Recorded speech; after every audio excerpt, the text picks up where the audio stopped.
কিরে কি ঝামেলা হইছে? কি হয় নাই বলেন? আরে কি হইছে সেটা তো বলবেন কেউ। এভান্টি কি হইছে? ভাইয়া বরের নামে একটা মিস্টেক হয়েছে, পি এর জায়গায় ডি হয়ে গেছে। এই তোর বড় ঝামেলা? হ্যাঁ এদিকে আউট অফ কন্ট্রোল সিচুয়েশন। এতটুকু প্রবলেম সলভ করতে পারোস না, আবার তুই ইভেন্ট ম্যানেজার হবি। আমি তোরে কতবার বলছিলাম আমার পার্সোনাল প্রবলেম আছে, আমি এই ইভেন্টে আসতে পারবো না। হ্যাঁ তাও আমার কেন আসতে হইলো, তাও আবার এই সিলি ম্যাটারে? হ্যাঁ সরি, অনেক স্ট্রেসের মধ্যে ছিলাম তো, তাই ঝামেলা হয়ে গেছে। আচ্ছা ঠিক আছে। ভাইয়া আমাদের কয়টা ছবি তুলে দেন তো। ক্যামেরা।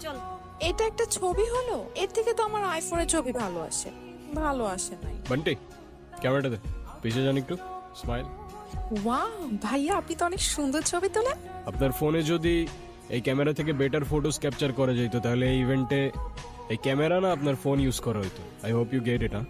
ওকে ছবিগুলো দিয়ে দিস, আমি যাচ্ছি। হ্যাঁ না মানে আমি বুঝলাম না, তোমার কি কোনো সেলফ রেসপেক্ট নেই? তুমি আমার ভাইয়ের গায়ে হলুদ এসে ইভেন্ট ম্যানেজমেন্টের কাজ করতেছো, আবার আমার রিলেটিভসদের ছবি তুলে দিতেছো, আর এদিকে বাবাকে বলে রাখছি তার সাথে তোমাকে দেখা করাই দিই। এখন সেই যদি এই অবস্থায় তোমাকে দেখে কি হবে একবার ভাবছো? কি হবে? আবার জিজ্ঞাসা করতেছো কি হবে? Are you serious? এখন আমার দোষটা কোথায় আমাকে বলবা? হ্যাঁ এখানে একটা সিলি ঝামেলা হয়েছিল, উইচ আই ডিডন্ট নো। আমার কিছু করার ছিল না, বান্টি আমাকে বারবার কল দিয়ে জ্বালায় মারতেছিল। ইভেন আমি ওকে বলেও রাখছিলাম যেন আমাকে কল না করে, আমার যেন এখানে আসতে না হয়। বাট টিমটা তো আমার, কোনো প্রবলেম হইলে আমাকেই তো দেখতে হবে, রাইট? রায়ন অনেক হয়েছে তুমি আর তোমার এই ফালতু টিম। মানুষের বয়ফ্রেন্ড ডাক্তার হয়, ইঞ্জিনিয়ার হয়, আর তুমি হইছো একটা ইভেন্ট ম্যানেজার। আজ যাইরা বাবা যদি জানতে পারে তুমি একটা ইভেন্ট ম্যানেজমেন্টে কাজ করো, কোনোদিন তোমার সাথে আমাকে বিয়ে দিবে না। এখন আমি তো এইটাই করি, it is what it is. কি করবো আমি এটার ব্যাপারে? তোমার কিচ্ছু করা লাগবে না, তুমি তাকিয়ে তাকিয়ে দেখো আর অন্য আরেকজন এসে আমাকে বিয়ে করে নিয়ে যাক, তখন এসে ছবি তুলি। এই তোমার কি আমার এক্সপেরিয়েন্স সম্পর্কে কোনো ধারণা নেই? এই কাজ করে তুমি আমাকে হ্যাপি রাখতে পারবা? এখন তোমার এই কথাগুলোর কি উত্তর দিব আমি তো জানি না। আমি যতদূর জানি ভালো থাকতে খুব বেশি কিছু তো লাগে না। পকেটে 2 বেলার খাবার, বাসা ভাড়ার খরচটা, আর পাশে ভালোবাসার মানুষটা থাকলেই তো এনাফ হবার কথা না? এই তোমার এসব ইনস্টাগ্রামের রিলসের ডায়লগ আমাকে শোনায় না। গত 2 বছর একই কথা বলে আসতেছে। বাবা অলরেডি আমার জন্য একটা ছেলে ঠিক করে রাখছে, আর তার বাবা অনেক rich. As soon as possible তুমি যদি ভালো একটা জব আর বিজনেস না করতে পারো, আমার কোনো কিছু করা থাকবে না। বাবার পছন্দ করা ছেলেকে আমি বিয়ে করে ফেলবো। আরে আমাকে একটু টাইম তো দাও না, মাত্রই তো বিজনেসটা স্টার্ট করলাম, একটু ওয়েট করো। এরপর যদি ভালো কোনো রেজাল্ট না আসে, দরকার হয় আমি প্রফেশন সুইচ করে ফেলবো, আই প্রমিস। বিজনেস? এটা কোনো বিজনেস হইলো? কয় টাকা আসে এটা থেকে বলবা?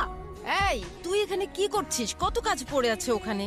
এই তো মা আসছি, তুমি যাও। আন্টি আসসালামু আলাইকুম। ওয়ালাইকুম সালাম।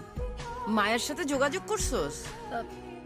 না কাউকে পাঠিয়ে মায়াকে একটু আনার ব্যবস্থা কর না মা, প্লিজ। ওকে, দেখতেছি আমি কি করা যায়। আচ্ছা আচ্ছা শুনো, তোমাকে না বলছিলাম এর আগের বার আমার একটা বোন আছে? হ্যাঁ ওই তোমাদের ফ্যামিলি থেকে আলাদা থাকে যে। হ্যাঁ, ওকে কালকে হোস্টেল থেকে নিয়ে এখানে নিয়ে আসবা। এমনিতেও বাসার কেউ ওকে পছন্দ করে না, আমিও করি না, কিন্তু মায়ের ফেভারিট চাইল্ড তো, তাই ওকে বিয়েতে আনতেই হবে। কালকে তো আমার কিছু কাজ ছিল, আর তাছাড়াও তোমার ফ্যামিলির কেউই তো তোমার বোনকে নিয়ে আসলে ভালো হইতো, রাইট? ফ্যামিলির কেউ যাবে না তো? ফ্যামিলির কেউই ওরা দেখতে পারে না। দেখতে পারে না মানে? ঠিক বুঝতে পারলে না তো? ওর ব্যাপারে যত কম বুঝবা ততই তোমার জন্য ভালো।